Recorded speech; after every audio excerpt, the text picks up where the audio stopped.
What's up, everybody? Welcome back to Tag Team, the Pokemon Trading Card Games premier podcasting duo. As always, I'm Riley Holbert, joined by my good friend JW Krewall. JW, how's it going today? It's going pretty well, Riley. I'm feeling a little low energy. I don't know what it is. The rain and the darkness. It's been dark for pretty much the last 2 days. It's just overcast and Just cloudy. entrenched in darkness. Yeah, I don't know. And I've just been looking at a computer screen for like 9 hours today. So That's a lot of hours. I'm feeling a little low energy. Yeah, I feel that. I've been really struggling with like allergies lately, and fall. I guess fall isn't really the most traditional time to have allergies, but it's not uncommon either. And so Sure. it's been a huge pain, and I felt awful. I actually just woke up from a nap. Not a planned one. I just kind of was in my bed, and all of a sudden I was in my bed, and it was later. Yeah, So, right. You know, that's the kind of day I'm having. That's right. It's been rainy over here too. Not I don't think as bad. I think Ohio's had some like really turbulent kind of weather, right? Or it's changed a lot in the last couple days. Yep. Um, we haven't had it that bad. In Minnesota, it was snowing the other day. That's wild. Yeah, it was That's snowing in just the Upper Peninsula as well of that's Michigan. just like that's not okay, man. It's too early. Yeah. I do enjoy a good snow. Really, I don't know. I'm kind of over snow. I like it, man. I like it. It's a nice change of pace from the day to day. I kind of like the cool weather. Like I like wearing a jacket, having a sweater, jeans, and all that. I like that, but Yeah. snow is just kind of painful sometimes. For sure. But it's raining here still, so everything's Yeah. everything's good. I think then let's just jump right into it. No need to stick to gloom and doom though. So, Players Well, Cup. it is still gloom and doom for one of us, but It's still a little bit of gloom and doom, but not all the way. So, Players Cup is wrapping up. This is the last full week of gameplay that we have here, and we're starting to get a good sense of where things are falling, how many players are actually like doing this thing, how many points you can expect to need, all that kind of fun business. And so we talked a lot about my run last week, a lot of Pikarom, a lot of Lucario Melmetal. JW, we didn't have a great chance to talk about your run, which is now completed. So why don't you give us the quick lowdown on how that's gone since we last checked in? sure. So I am more than likely not going to make the second stage of the Players Cup 2. I ended the run with 78 points, which is, significantly below where I was aiming to hit. I was hoping to get somewhere in the 90s, hundreds. Or I was hoping to get 250, but obviously I didn't quite get there. um, so I played a majority of the tournaments. I would say 25. It was like 25 to 30 with Pikarom, and then I played 10 with Lucario Melmetal, and about whatever the rest 15 would 15 with ADP Zacian. And I had the most success with Pikarom. And it was a deck that I got maybe 40 or 50 points from. Lucario Melmetal also did pretty well. And then ADPZ was just not hitting. I think I had a couple games towards the end of the run that really just kind of exemplified the whole run. Not to place the whole thing on bad luck by any means, but there was just like a couple of games where, there was one game where, research, all I need to hit in my 10 card deck is my great catcher to move on. And, I miss it, right? So 10 cards, I draw 7, I miss that. And then another game, this is actually the last game of the tournament. So I was in the finals against a Mewtwo player, and it was kind of a same situation where I had about 20 cards in the deck. I either needed to find boss or a great catcher, and I have an Oricorio down. I'm playing ADPZ. I have a huge hand because I had just taken a knockout and they weren't able to reset stamp me. So I had, maybe 10 cards in hand after taking this knockout. And I need to hit just a few, like there were a number of ways that I could have won the game. So I Oricorio, and I could have hit if I hit a quick ball, then I can just get a Zacian V, and I have the resources in hand to power it up and take the knockout on the active. And so I use Oricorio and don't find a Zacian. Okay, that's not a big deal. I will play a Dedenne down and try to look for the Great Catcher, and then or a boss off the Dedenne and don't hit that, and then I have a research in hand, so okay, I research into an 11 card deck to try to hit the Great Catcher and don't hit it. So I end up going through something like 15 or 16 cards out of my 20 card deck, just needing a few things in certain orders, and didn't quite get there. So that was really, to me, it just left me with that sweet taste of defeat. Following the Players' Cup, but I really enjoyed myself for the most part. What's that? A notably sweet taste, yes. Yeah, I enjoyed myself for the most part. It certainly was a little bit taxing in terms of not living up to the expectations that I had set for myself. So I opted to not stream my games because I was just feeling a ton of pressure, and I can't really quantify that. But other than that, I mean, it was fun. I really look forward to the opportunity to do it again. So if you could go back and change anything about how you went about your run, would you? I don't think so. I feel like I played decks that had good matchups. I feel like I played decks that I could try to either play a more consistent list than my opponent or try to outplay my opponent.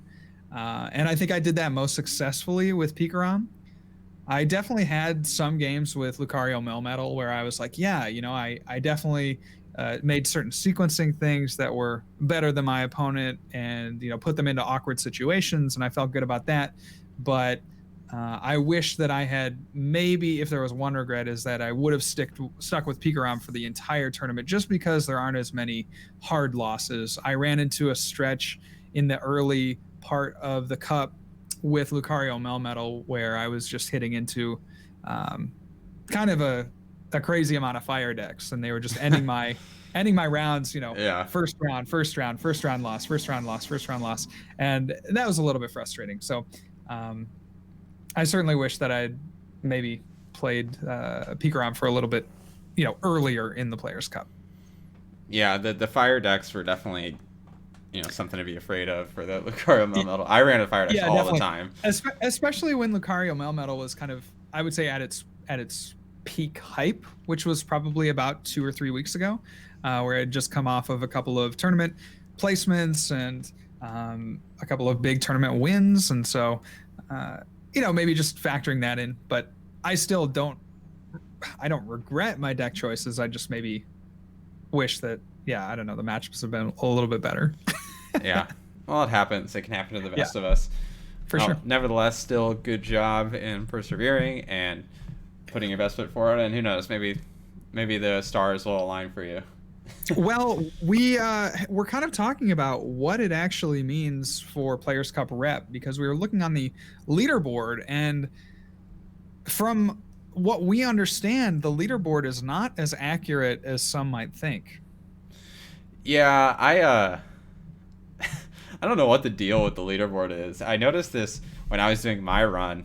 Well, I noticed actually very early on, because our friend Michael Zealy had told us how he had noticed that he had a couple more points than he expected.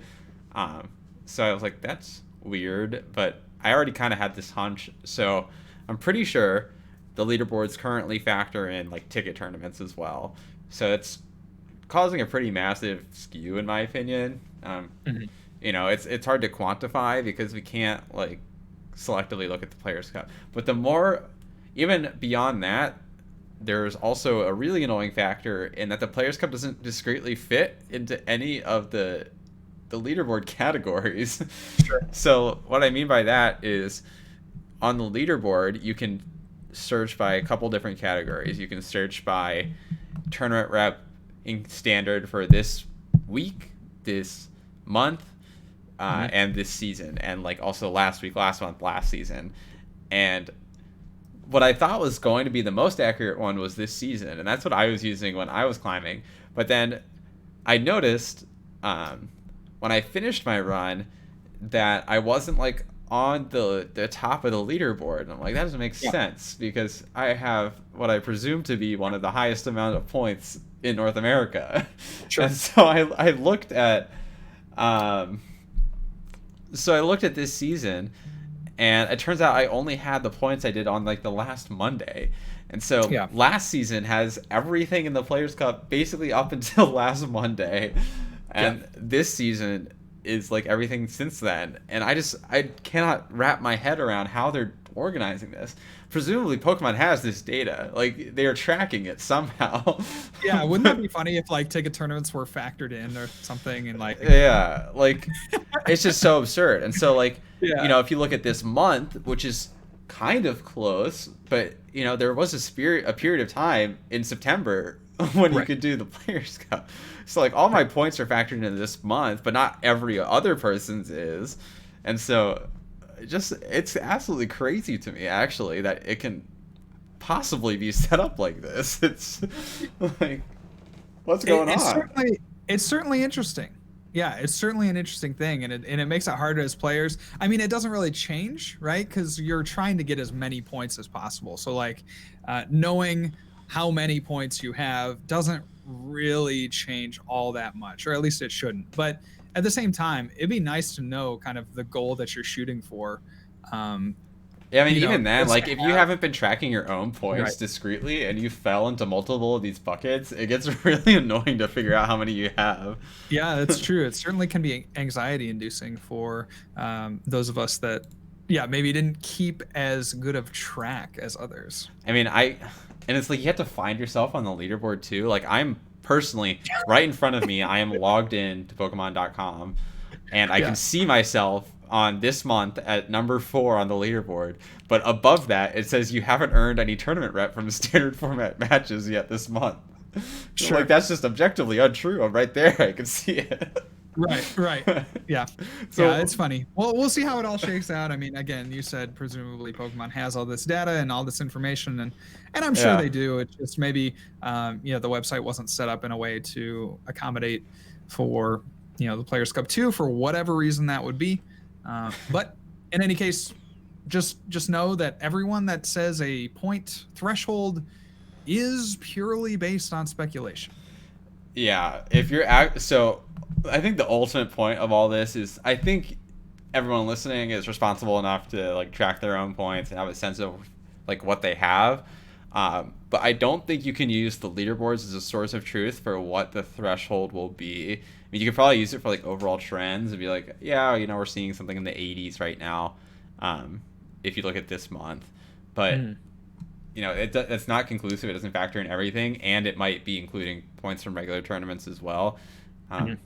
So, I would say just shoot for the best that you can. Try and get over 90 if you're really trying to. I mean, it's like I said a couple weeks ago. I was very wishy-washy about it, but I said try and get over 90 if you really want to guarantee that you make it, and I still stand by that. I think if you really are trying to get in there, 90, 100, you'll be much safer at that threshold. Sure. So for players that do get to that threshold, we're thinking, maybe 90, maybe even mid 90s. What should you expect in the second stage of the Players Cup? Yeah. So the second stage of the Players Cup is a little interesting. You know, you have the double elimination format that cuts to the top 4 per region to move on to the finals. And so when I think of a tournament structured in that way, I think for sure you're going to have to play a deck that is very consistent and doesn't take a lot of hard losses, because your losses are really going to define your run more than your wins. And so, and I guess you could say that about like any Swiss tournament, but this is like a little different in that if you take a second loss, you're completely out of the tournament outright, where you could always go 7-2 in a Swiss event and top cut into top 32 or whatever.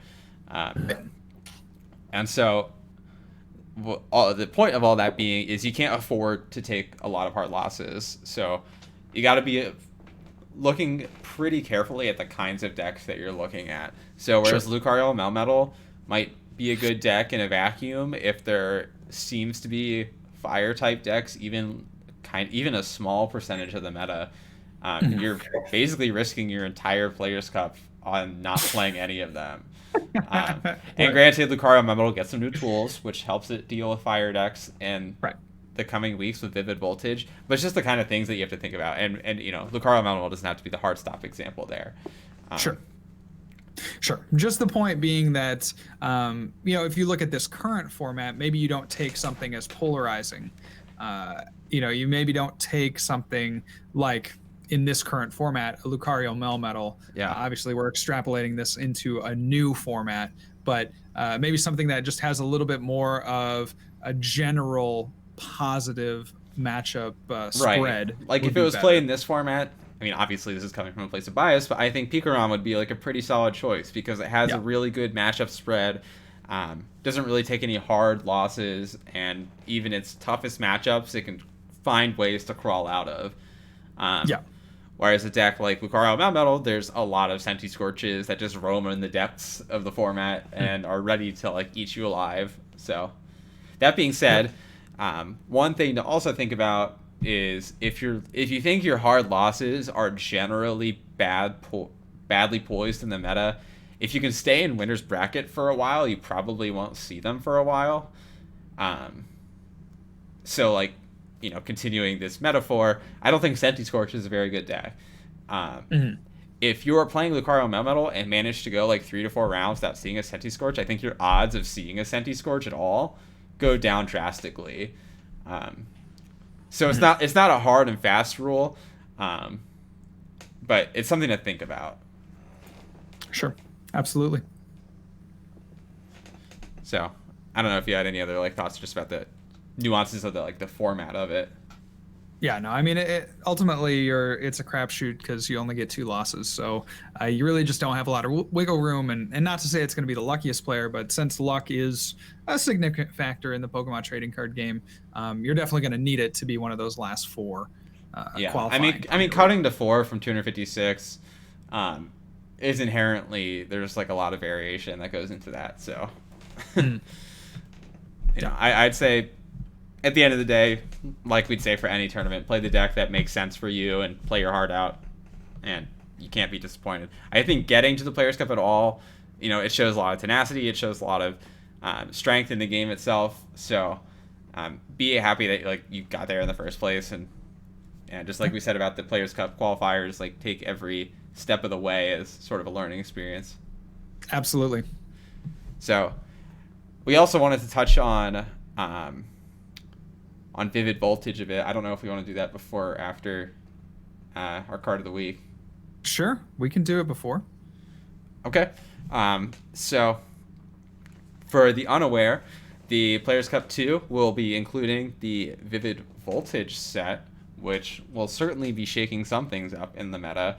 JW, what are your most high-level preliminary thoughts about how Vivid Voltage is panning out and how it'll impact the meta? Yeah, I mean, you look at Pokemon generally spoon feeds certain archetypes. So, Eternatus, some would argue, ADP with the Zacian, they're just going to give you these very obvious synergies and combos to encourage players to, pick up the new deck.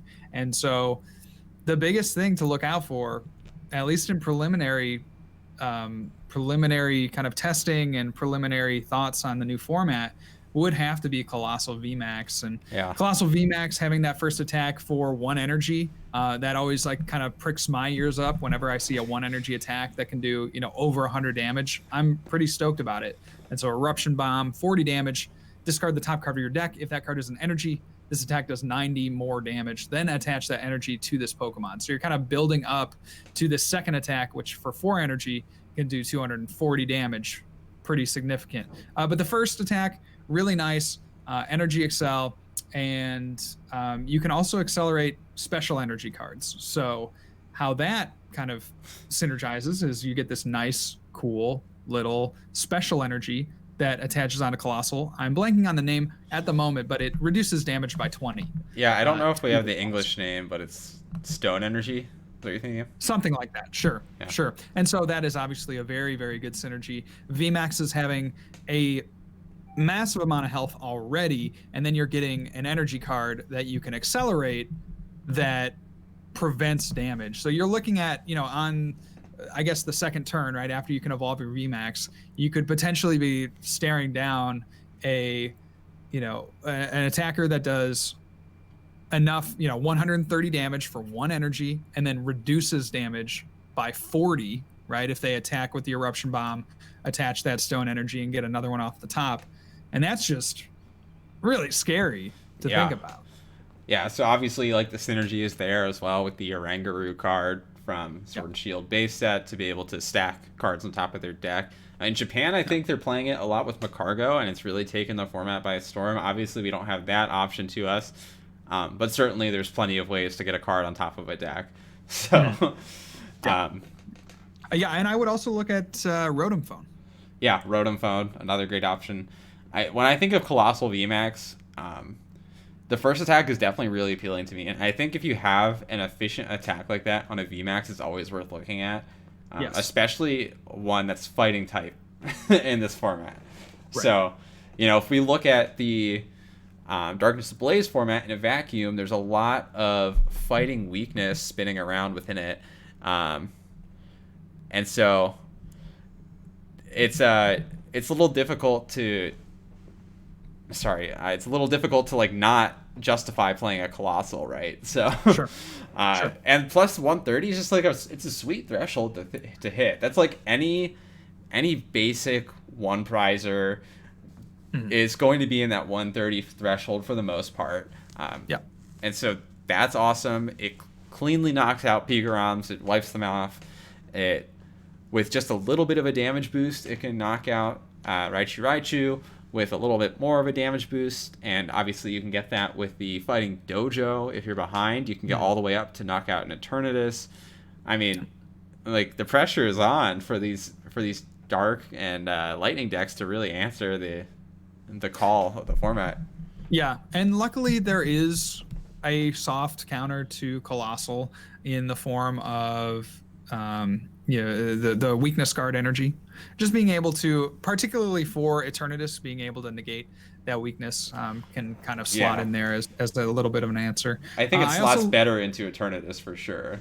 Sure, right, obviously, because Pikarom, you're going to want to be attaching your Lightnings. I also look at the Orbeetle VMAX as being another VMAX that has some potential. I don't quite know how it looks. I mean, Colossal is pretty obvious, right? Because it's very linear in its strategy. But Orbeetle is the one where you put damage counters on your opponent's Pokemon. And that, I think, could be a really, really neat card that surely someone will find a way to utilize. Yeah.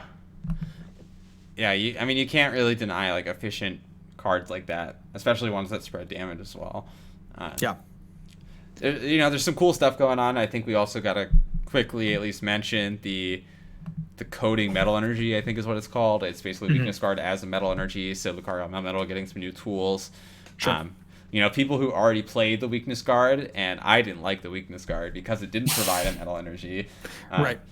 Now you can more justifiably fit those kinds of things into your deck because it isn't so much of a problem to attach it to your Zacian. Sure. So I think we're going to see a shift in the meta for sure. I don't think it's going to be easy, and I hate to ever write Pikarom off because I feel like anytime you do, it rears its ugly head again. Sure. Not that I've written off Pikarom recently. That's more of a JW thing. So, but I think it's hard to write it off just because of its perseverance that is displayed. But it seems like now more than ever, it is a difficult time to be a Lightning Rat. Yeah, no doubt. And I honestly like the Lucario Metal potentially being more popular with Coding Metal isn't good for Pikarom either. Right. So yeah, that is a really tough matchup for Pikarom. Yeah, not unwinnable, but very tough. Also want to issue a quick correction. Link 111111 in chat. I think I got the number of ones right. Clarified that the Players Cup month is covered under the This Month category in the TCGO leaderboard. So that's interesting to know. And that regular tournaments aren't giving out rep. So it is, yeah, and it is covered there. The problem is that when there is discrepancy in that, because like we said, Michael Zealy had a problem. I actually showed it went during the first couple of weeks of the Players Cup extra rep, and so they have addressed it. I wonder if they just like fixed it at some point. That could be the case. Absolutely, that could be the case. Maybe like in October they wiped out like extra rep or something. I don't know. If they've got a good way to deal with it, then that's awesome for them. I wish there was more clarity to the point where you wouldn't have to go to like a FAQ to figure that out, but sure, absolutely. I think having it there is at least valuable. So thank you to Link11111 in chat for the clarification. So I think it's time now, Riley, for the card of the week. Absolutely. Give it to us, Shidevu. Okay, well, I have been looking over a lot of Charizard cards. Riley, did you know that there are over 70 different Charizard cards? I honestly didn't. We were talking about this kind of earlier today. I don't know what Charizard specifically you're looking at, but the fact that there's 70 just seems absurd to me. That seems like a lot. It is a lot. Yeah, I mean, when you think that there have only been, 90 odd sets ever printed, like, to have 70 Charizards is just, like, unbelievable, in my opinion, right? Because there are so many other characters that, get less than a handful of cards. Yeah, I mean, even in the original 151, there are Pokemon that, like, barely have cards. Yeah, right. Like, I don't remember the last Kingler card. That's a good point. Think about it. I think there was one in Sword and Shield base set because I remember I played a Krabby, I think, at a pre-release. Can someone fact check me on that? Yeah, maybe. In any case, I have been pouring over a lot of Charizards, and this will make a lot more sense as to why if you guys watch my YouTube video coming out later this week. But it is a card that I never had as a kid, and they actually did a reprint of this for X and Y, but it is the XY promo 280 that was released in Japan, and this promo is reminiscent of of an earlier promo that was released in Japan, but it's the Ken Sugimori kind of Charizard looking off into the distance. Very iconic. It's the artwork that they used for the initial packs and then put on a card. And I just find this card to be very emblematic of just the original Pokemon series. To me, this is the most nostalgic Charizard card. Some people like the base set Charizard, and certainly that is iconic in its own right. But to me, this Japanese promo is what really kind of pulls on my heartstrings and makes me say, oh yeah, this is what makes me fondly remember the game and fondly remember Charizard. Yeah, you always got the cool Japanese promos to talk about. This is really nice looking.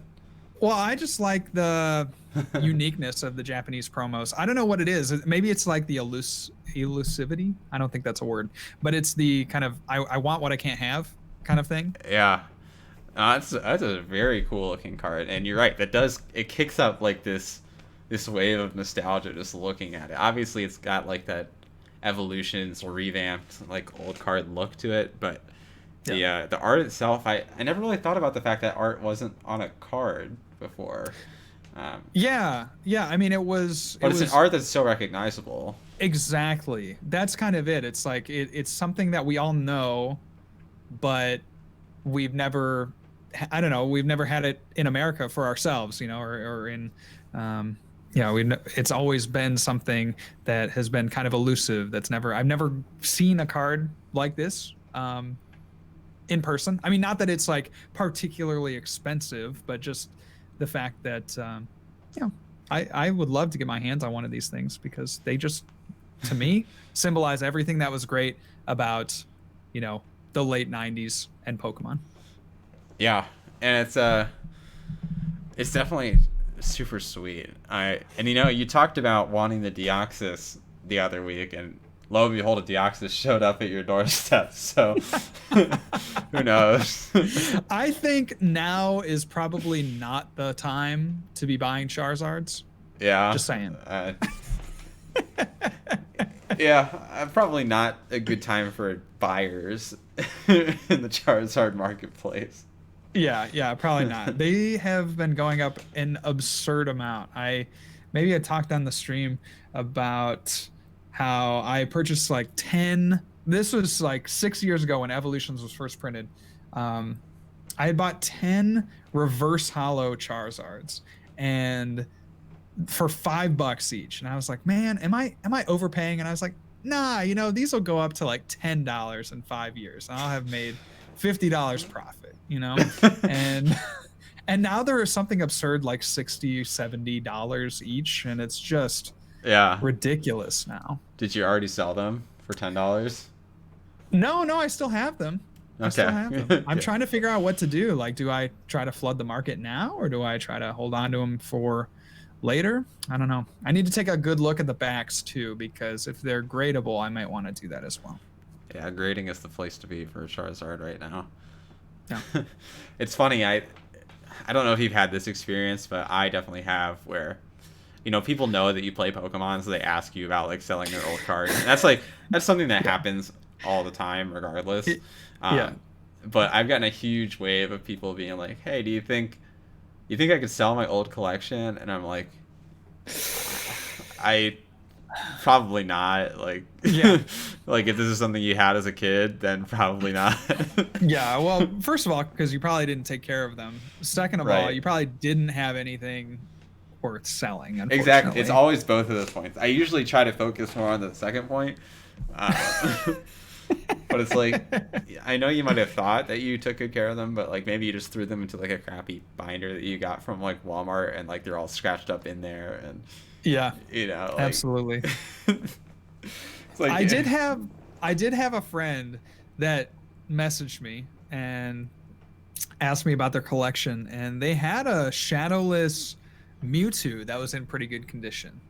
I was like, okay, well, that, you know, there you go. You got probably a couple $100 depending. Obviously he was sending me pictures through the phone, so I couldn't really see, exact, whether it was mint or not. But, that's kind of cool when they actually do have something of value. It is cool when they do have something. Yeah, it's cool to find something. That's pretty fun. But when they're asking about like their Machop from, what is it? No, it's always the Machamp, because they're like, this is first edition. I don't know if you noticed, there's a first edition stamp. And then for those of you that don't know, there's a first edition Machamp, and it's not worthless, but it's like $5 and like significantly less than any other first edition holo, because they gave them out as a promo back then. So like literally everyone has one. They like printed a ton. And so, first edition Machamp really is kind of a meme in collection circles. I mean, I think in general, like people ask about like just, basically bulk cards. I mean, they're not. Base set could never truly, I don't think ever like goes all the way to pure bulk, but you don't have like millions of dollars on you either. Right. Sure. Sure. Like, I think they're expecting me to tell them that their Squirtle is worth $50 now, and it's like, no. I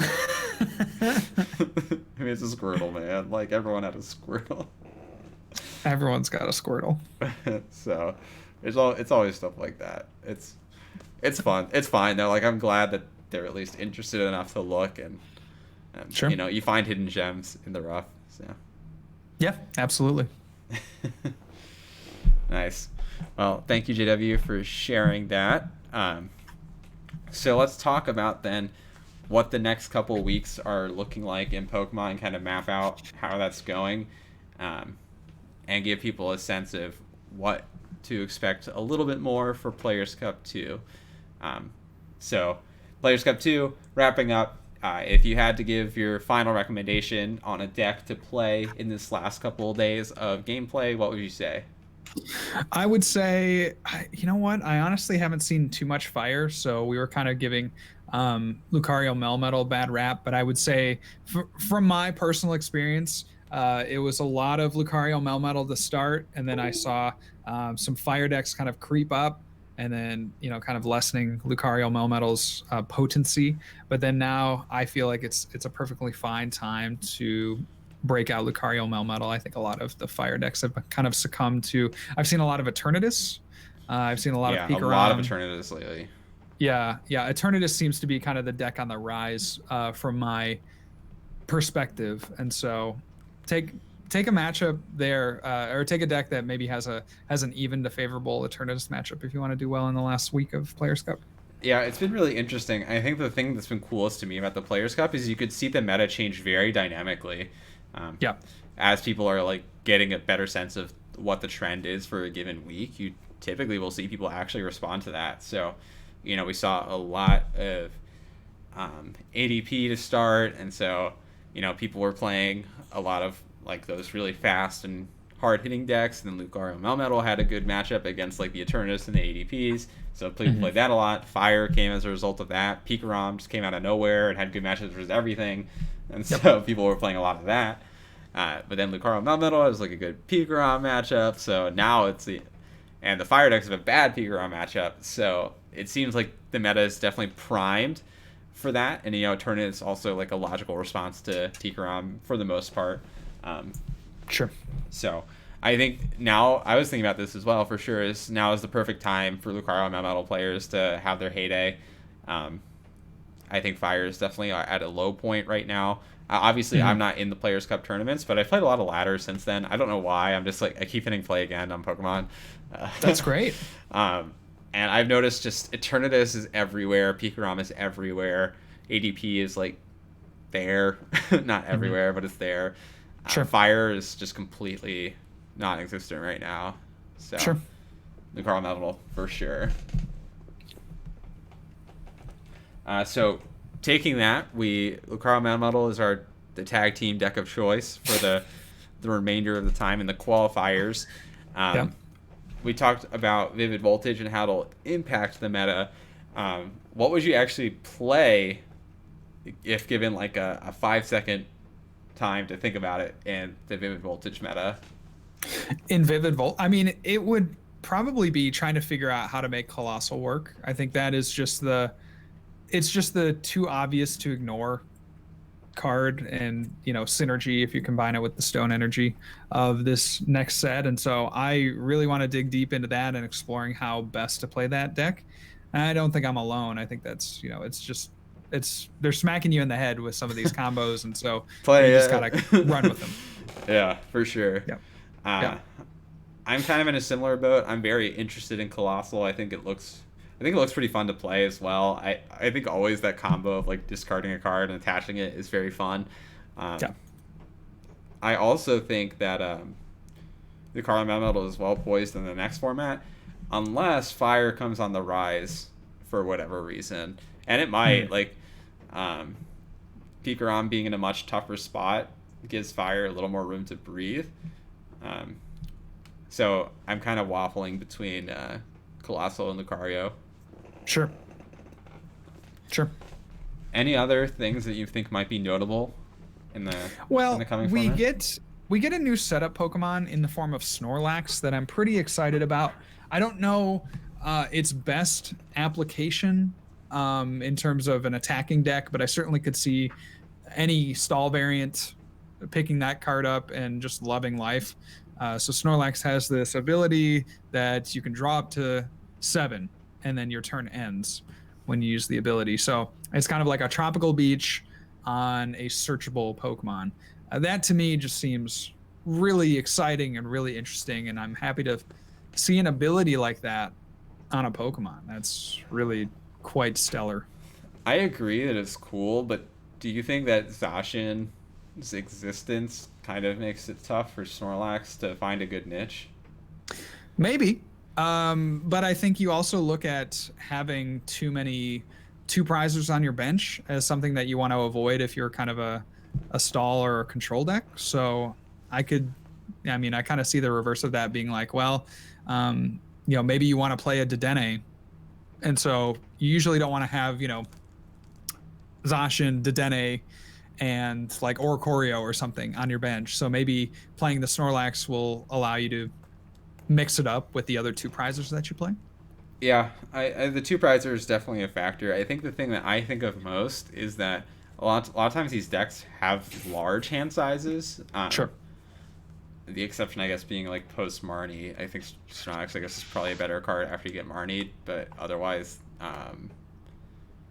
Zacian seems like a better option because Yeah, I mean, build. certainly there are. Maybe you play Yeah, both and just go hog yeah, wild. And like... yeah. I look at it as kind of a card that it just is interesting. I mean, you can play it on your first turn. You can use the ability on your first turn, just like Zacian, right? But perhaps there's some way for Dex to incorporate that because, I mean, it's clearly a very strong ability. It's just how can you best utilize it? For sure. Yeah, it's definitely a strong ability, and not to rag on Snorlax at all. You know, he's cool. I like it when like fun Pokemon like Snorlax get a cool ability or something to go with them. Gen 1ers celebrate.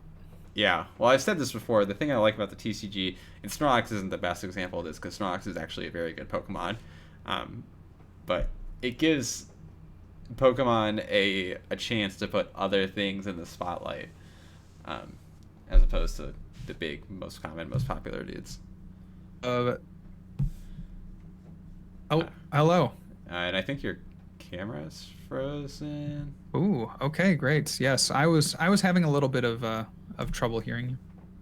Okay, well, I guess we got that figured out. So, um, nevertheless, we trudge on. So, one last question I had for you in this speed round we have here is, do you think there is going to be a major change to expanded? Pokemon's kind of alluded to the fact that they're going to be updating the expanded format in November here. Do you think there's going to be a major shift? And if so, what do you think that'll look like?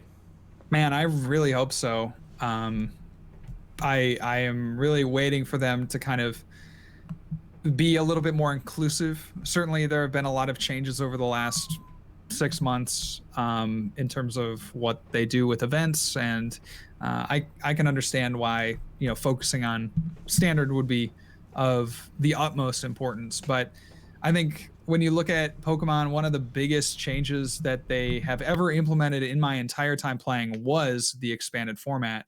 And I just don't want to see them kind of leave it by the wayside here during the pandemic. They were doing a pretty good job when we still had events of making sure that there were standard and expanded tournaments happening.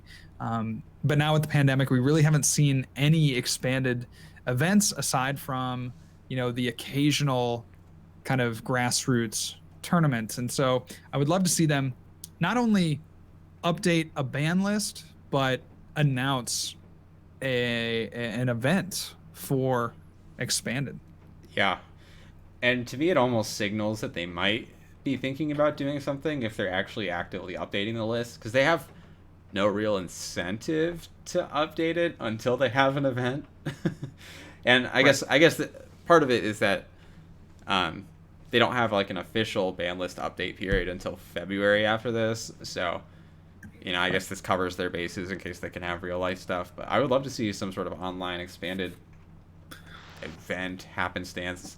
And even if it's like small relatively to the like Players Cup, they don't need to pay out travel awards, but have some sort of incentive. Well, I mean, I think it'd be an awesome time to just have something like a I don't know, a mini Players Cup where it's like you could get some in-game merch or something. Yeah, for something cool. Completing a certain number of events or competing in a certain number of tournaments. I think that would be kind of an interesting avenue that they could pursue.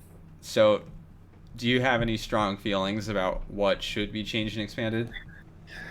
I think there are a few enablers. I really just dislike Trevenant and Dusknoir just as a card. I think that things like Melodic are interesting and could be used in different ways, although certainly more abusable now that we have Pokemon V, which they were never designed to go with. And GX too. and GX as well. Yes, of course. But I think, I mean, obviously the culprits have to be Shaman, Scoop Up Net. Those are like kind of the biggest kind of problem cards of the expanded format. So whether both of them need to go, I don't quite agree. I think probably just Shaman needs to go. Yeah. Because Scoop Up Net still has, I mean, it's just a cool card that really hasn't had its chance to shine in expanded. We haven't had an event, I don't believe, with Scoop Up Net's legal. I could be wrong on that, but my gut feel is as well that if Pokemon has to choose between an older and a newer card, they're going to choose the older one to ban. Yeah, exactly. I mean, even though Shaman isn't like super expensive to get your hands on, which is another reason that they might potentially look to ban something, I still, I would still like to see Shaman banned as opposed to Scoop Up Net. But that's all I got. I don't think, like, if they banned Scoop Up Net and they banned Trevenant and Dusknoir, I think I'd be pretty happy, along with their current bans. I think I'd be pretty happy. Yeah, I think the Trevenant combo is pretty toxic, so I'd like to see it reduced in some capacity. I think Shaman itself is very problematic, and his time has passed, and I've said that for a while now, and I think Scoop Up Net has really just culminated that. So we have much more healthy, better balanced draw options with Crobat and Dedenne, and you can draw quite a few cards in your turn with just those. So I don't really see a reason to allow Shaman to continue to enable future degeneracy. I also would kind of like to see Beach go, just because it's completely inaccessible, but I don't feel like strongly about it. I'm not going to go to war for that one. What I would like to see go is Lily's Pokédoll. I think having Pokédoll and Robosub isn't very healthy. Like, I don't think you should be able to play more substitute cards than you have prizes. Sure. So sure. I just don't think that's like great game design, and obviously they weren't like really intended to be played together. So I think cutting down to one of the dolls is probably fine, and I think 9 out of 10 players wouldn't really mind anyway. Yep. I'm not as married to that one as I am to Shaman, but I think it would be a little healthier. Yeah, absolutely. Cool. So I think we've hit a great point here to jump into the open forum with chat.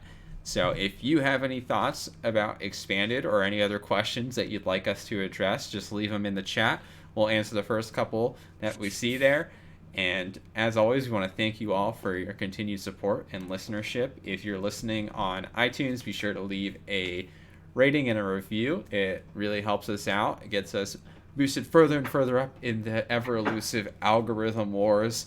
We're trying to overcome all the algorithms that come our way. We were in the top 200 game podcasts last week in America. I feel like we float in and out of the top. Maybe it was Tabletop that we were in the top for as well.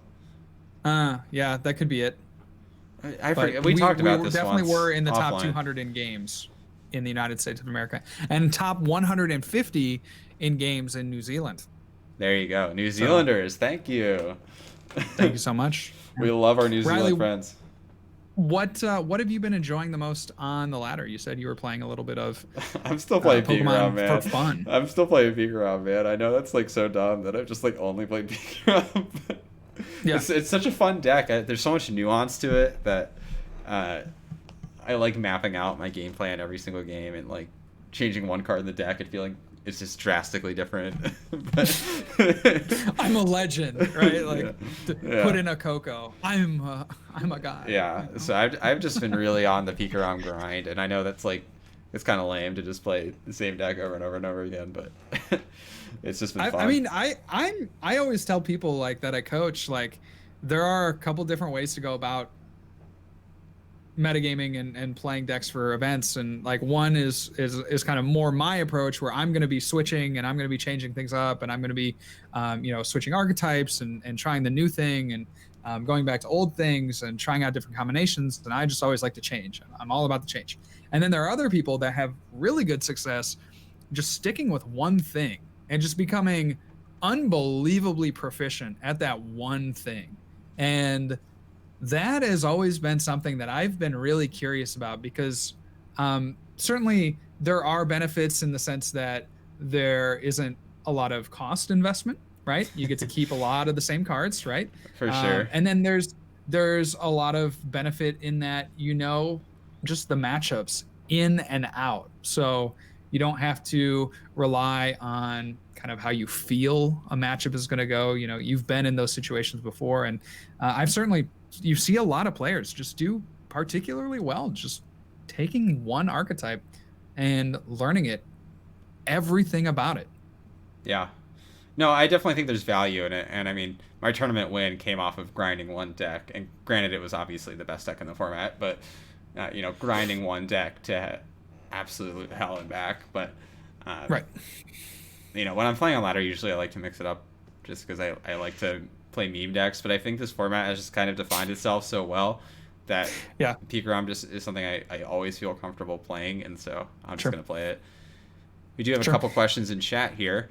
One from ZoroDadGX. What's the best way to figure out what expanded deck to play? Modify a good standard list?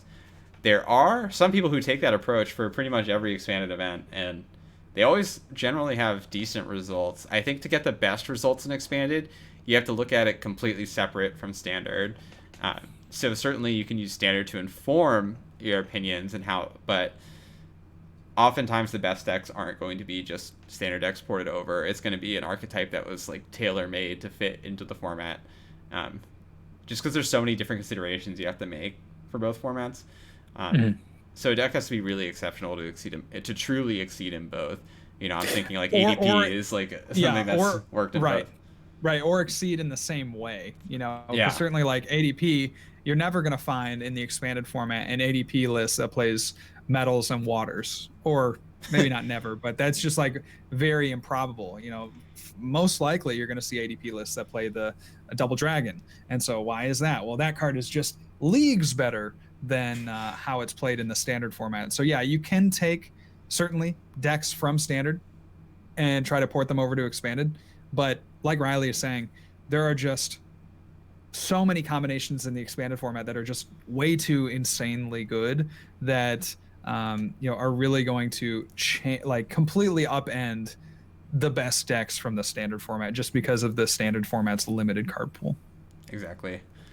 We got another question from Sword as well. For tourneys, is it better to go with a deck you're comfortable with playing or one you think is good for the meta? We've talked about this a lot. I think you got to kind of map out those two curves and find the intersection that makes the most sense. So, certain players are more comfortable switching on the fly. So if there's a deck that you're just generally comfortable with and you're not comfortable with the rest of the meta, stick with that deck. Play the deck that you're best with, but kind of weigh that against your comfort level versus how good it is poised overall.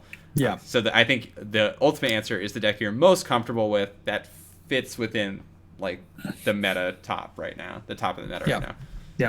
Yeah. I mean, it definitely is this kind of weird spectrum graph, right? It's like a risk reward curve, right? Where where you're trying to meet it at the crossing point where you get the minimum risk but the maximum reward. Yeah, sure, exactly. And so what that means for you is obviously going to be different, but trying to identify where that is, and a lot of that comes from experience. Yeah. I won't lie and say that experience has never been a factor, but it's things like those, feel for choosing decks and knowing a metagame that the experience comes into play. For sure. Count the Money saying if your expanded deck isn't completely broken, you need to pick a new deck. That's pretty much absolutely true. You probably need to break the expectations of the game in at least one way. To go along with that, if your podcast isn't extremely broken, you need to pick a new one. You mean broken in an overpowered sense, right? Not a broken. Yeah, no, not unlistenable. Yeah. More like just so good. You enjoy the host so much that you can't help but leave a 5-star review on whatever listening platform you are currently on. Especially if you live in New Zealand. Well, I think that's a perfect stopping point for us. Thank you all so much for listening. As always, be sure to follow us on Twitter at at Real John Walter and at Smiles with Riles, and also on Twitch. JW's Twitch channel is Flex Daddy Righteous, and me right here on Munner. The next Full Grip Online series is coming up soon as well, so be sure to register for that if you haven't already and are looking to get in some Pokemon action. That's going to be all from us, and we'll catch you next time. Peace. Thanks for listening.